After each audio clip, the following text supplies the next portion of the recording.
How did I remain composed in the face of lies at a toxic job? This is for Black women in toxic jobs. You may have watched my previous videos where I talked about ways that people were lying in my face and, you know, playing games, all shenanigans, all that kind of stuff. And I still stayed at a toxic job. And that might be happening to you. So if this is happening to you, you can relate to my experience. This video is for you. If you don't know me already, I'm Dr. Kamani. I'm a licensed clinical psychologist, a toxic job survivor, and more importantly, I'm a toxic job liberator for Black women. So I wanted to do this video because in response to my other videos, I've been asked a number of times, how did I remain composed amidst so many shenanigans played in front of my face at that toxic job? How did I stay composed? So I want to share with you how I did that until I didn't stay composed. Okay, so I'm just going to just share with you. And I wanted to do this video in addition to other videos I've done where I am really letting you know about my experience and I'm being very vulnerable, very transparent. And I'm doing that because number one, I don't want you to feel like you're alone. So I want to let you know that so many of us have had experiences in toxic jobs. So I don't want you to feel like you're alone, number one. Number two, I don't want you to internalize the shame of what happened to you. So please don't be shameful or embarrassed or anything like that. So I'm out here on YouTube telling what happened to me.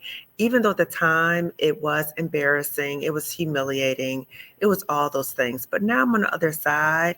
I'm able to talk about it. And that's why I'm talking about it to you as well, because I want to model for you the importance of getting that toxicity out of your system. So when bad things happen to us, we might internalize it and it just festers. So I'm getting that toxicity out of my system. I'm sharing it. I don't have shame because I have nothing to be ashamed about. The people who did those things to me, just like the people who do those things to you, now they should be ashamed. But I'm very open about what happened to me because again, I don't want you to feel like you're alone. So as you listen to this video and as I share my experiences, you may remember the previous videos where I talked about how they were playing in my face and I stayed. And I stayed at a toxic job, just like you might be staying, for a number of reasons. Number one, I stayed because I was committed to the work. I believed in the work. I wasn't going to let anybody run me out of that so-called good job. That might be the case for you too. I was also very fearful of what would happen in terms of finances. So that fear kept me at the toxic job for a long time.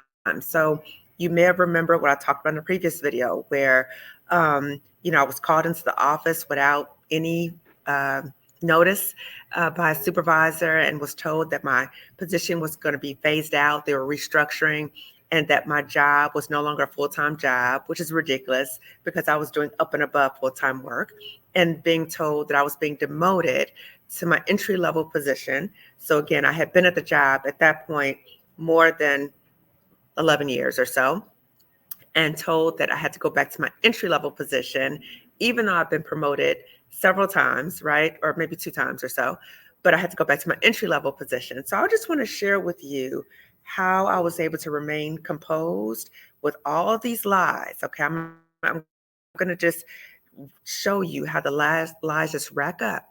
And this might be the same for you. People are lying in your face at your toxic job and you're remaining composed. You're remaining composed for a number of reasons. You want to keep your job. You don't want to fit into the stereotype about the angry Black woman. And I just want to just shout out Alicia Renese for her video, The Black Woman's Guide to Anger.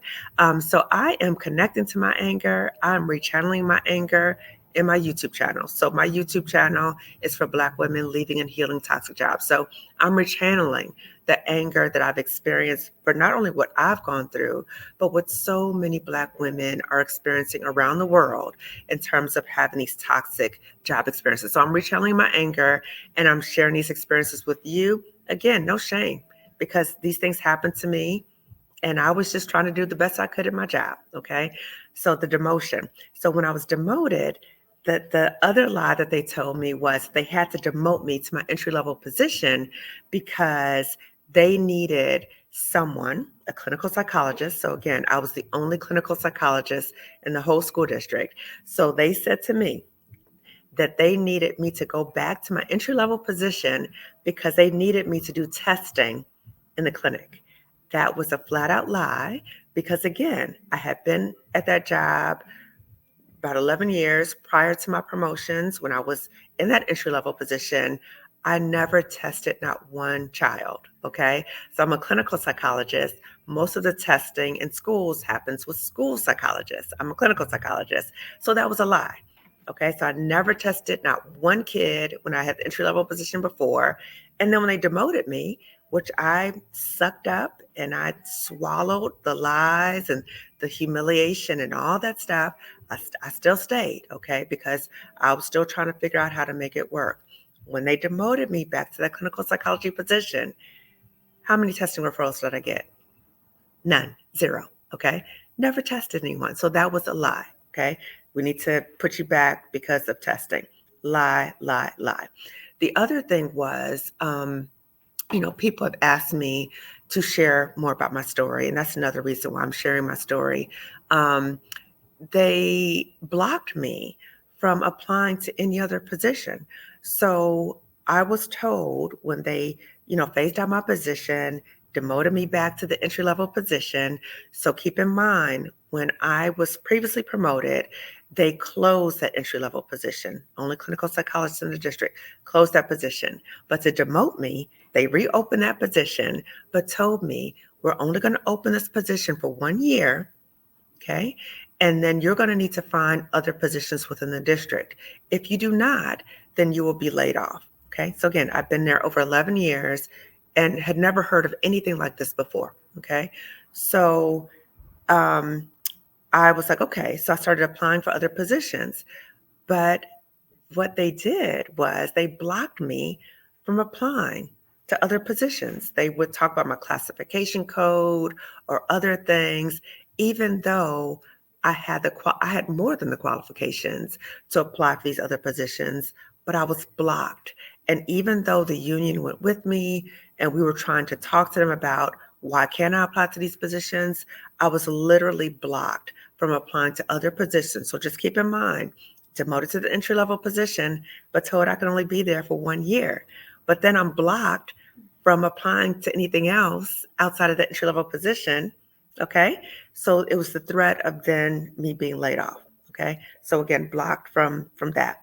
Then the other lie I was told was, um, you know, maybe you can try to get a grant, an outside grant to fund your position. So keep in mind, I work for a school district, government job. So they're telling me that I need to get a grant to fund a government position. Okay. So all these things again keep building up, building up, building up. I'm taking it, taking it, taking it because of all those things I told you about before. So wanting to fight, dedicated to the work, the fear of leaving the job because of concern about finances, even though when I came into the job, I was a licensed clinical psychologist. So clearly I had skills, credentials, all those kind of things. You might be in a similar position. So again, I want to share about what I went through to show you, even as a psychologist, I started playing myself because I was listening to the lies and I was trying to process the lies and trying to follow up and trying to do all these other things. But as I said before, when people are lying to you, they are invested in lying to you. They will keep lying to you, and you will spend a lot of time trying to challenge the lies, and it's not worth it. It's not worth it. Okay. So again, I just remain composed, even though I was dying inside. And you might be experiencing that too. I did a recent video with Angela, who's a social worker, and she was talking about, we were both talking about finding joy after leaving a toxic job. And something that I shared with her was that I was feeling at that job, particularly towards the end, that it felt like my spirit was being murdered. I felt like I was so demoralized and just so disrespected. I was losing hope. And I kept trying to negotiate, trying to make it work. And even though I knew that I was no longer growing in the job, I know that I wasn't being stimulated. I knew I was being disrespected. I knew all these things, but I still was staying because it was familiar. And that might be the same for you as well. And so I was dying inside, but I was masking. I was masking that I was okay, but again, crumbling inside. Okay. And I was very mindful of being professional, and I didn't want to, be the angry Black woman and all those kind of things. But it got to a point where I just couldn't take it anymore, where we had a meeting where, as I said before, I was an advocate for Black students, all students, but particularly Black students. And so when money came into the district to help support Black students, because I've been talking about that for so long, and training and developing trainings, co-developing trainings, and all these things, I was under the assumption that I would be able to offer training and support to that program. And even though the administrators in my unit were telling those administrators in the unit supporting Black students that I would be providing the training, they told them that, but they told me it was no way I could have any involvement in that program. Okay, so they were lying in my face, but telling them that I would be doing the training, and told me also that I was harassing or bothering the administrator in this program, and that was a lie. Wasn't reaching out to this person, and the person told me that he never said that. So what I was trying to do, what the union was trying to do, was let's all get in the same room. So with this Black administrator from this program, with them, with me, with my union, let's all get in the same room so that we can challenge the lie, right? So that we can get on the same page. So did you say that I can provide the trainings or not? Or what's going on? Because the Black administrator is still telling me, no, I'm still fighting for you to do the trainings. They're telling me, no, you can't. So I'm trying to get everybody in the same room. So conveniently, the administrators in the unit that I was in, oh, we can't involve him in our meeting, okay? Because they knew that they would be called out for the lies, okay? So during the last meeting that I had with them, it was me, this, administrators and staff, and then union people. And so the union people were advocating for me. And it got to a certain point, the lies were just so ridiculous.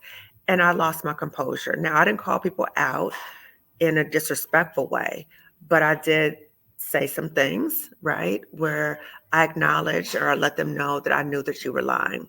And basically, that was the last time I saw them in terms of Zoom or anything else, because I knew from that moment that I never wanted to have contact with these liars again. I knew it. I was like, I'm done. I'm moving on. I called you out for the lies that you had told me, and I'm moving on. Okay. And from that moment on, I never saw them again. Okay. So just think about the times that you've had situations at your job where people have lied in your face and you've swallowed the lies, right? You've swallowed it. And it can really make you sick. I felt like I was becoming sick physically and psychologically because I was swallowing so many lies. I heard one Black woman say, I bit my tongue so much, it felt like my tongue was going to be bitten off in my mouth. Okay. So if this is your experience, I want to share with you the how to get out. So if you've gone through these things and you're trying to find a way out, but you don't know how to get out, then I want to share with you about the Job Liberation Virtual Summit for Black Women, which is happening May 18th and 19th.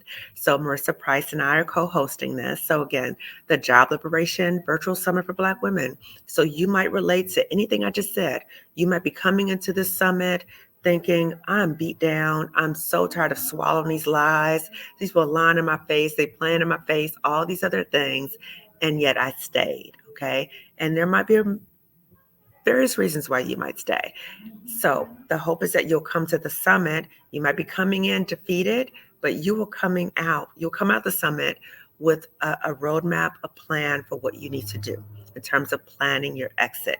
And again, this is for Black women, no matter where you're on that continuum of, I'm not liking this job, so this job is making me sick, to get me out of here, okay? So the Job Liberation Summit is for you. So click in the description section for early registration so you reserve your spot. We have a number of phenomenal speakers. We have Stephanie Perry, Alicia Renice, Emery Archer, the anti-HR lady. So you will learn so many things. One of the things you will learn is also about how to replace your income. because most of us have to work. Most of us need money, right? So most of us are not financially secure that we can just go out in the world and not make money, okay? So the Job Liberation Summit helps you think about ways to replace your income as well. So there's so many things we're going to be talking about. So again, get in the Job Liberation Virtual Summit for Black women, May 18th and 19th. The early registration information is in the description section, okay? So if you have not already subscribed to my channel, please do so. Lifting As We Climb Consulting Wellness Services. Please give this video a thumbs up and please share this video with at least 2 other Black women. Okay, so I'm signing off. And again, you might try to remain composed, but it might get to a certain point where people are lying in your face and you just can't take it anymore. It's just ridiculous, okay? So I know what it's like. I know what it's like. Okay, so I will see you later. And I hope to see you at the summit. Oh, let me just say this. So for the virtual summit, to protect privacy, none of the participants will be seen. So your face won't be on camera. Your name will not be listed. If you have a question, you can change your name in the system. So just so you know, your privacy is valued, and we understand that we don't want people in our business. Okay. So nobody needs to know that you're at the Job Liberation Summit, but check it out. Okay. So I'll see you later. Take care. Bye.